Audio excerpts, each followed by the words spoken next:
There's this medical sort of terminology that we always use, see one, do one. Seeing Shondaland having female directors, female producers, female DPs, sound, it really inspired me to kind of raise my hand and say, I want to direct. I think we're definitely entering into a time where it used to be everyone was like, a woman's directing, and maybe not sort of galvanizing the troops to support. Her presence really also rallied everyone else to bring their A game, and so she's just extraordinary. Tempting Fate, I co-directed with my husband, Manu Boyer, and that was an incredible experience, not only for our relationship, but he's directed before, and I think with my years of experience as an actor, we really kind of brought the best parts of what we know really well together. The biggest challenge is wanting to make everyone happy all the time.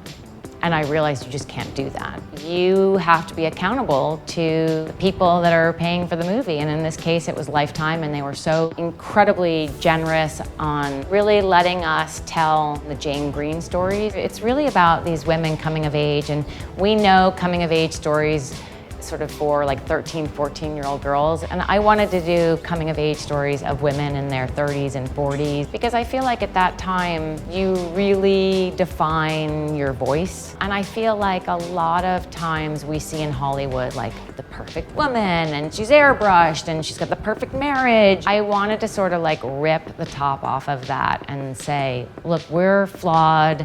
We are also powerful and amazing, but we have to navigate through some really tough waters. Alyssa Milano is such an incredible person and talent. She really brought all of that to her role in Tempting Fate. She's able to juggle so many things at one time. I mean, literally, she would be doing these emotional scenes, and she's in every scene. And between takes, when we were turning the camera around, she would be on the phone with a congresswoman saving the world. The whole time when my husband and I were directing together, I thought it was really important. I wanted to be seen as a director and not as like a couple. My husband and I are very affectionate, and so we kind of like hug and like are always holding hands. But on the set, we were like, cannot like hold hands. We can't like, say baby. I was like, I need all these, the men and women on this set to respect me. We did our last scene, we wrapped, and then Alyssa says that she was like pulling out, and she saw this like faint shadow in like the corner, like making out, and she like rolled down her window, and she's like, Kim?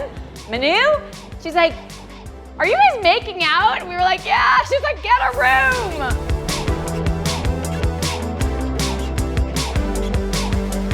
I think if Lipstick Jungle was streaming now, I think it would be doing really well. Nico is literally running the world. She's become like the top dog in the fashion world. She's kind of like Anna Wintour, I think. It's about women, and we're in such a time of female empowerment. And that's also why I wanted to tell these Jane Green books to film, because it's that thing of telling women's stories and women empowering themselves, but also messy and complicated, but also women supporting women. Audrey, well, she's dead.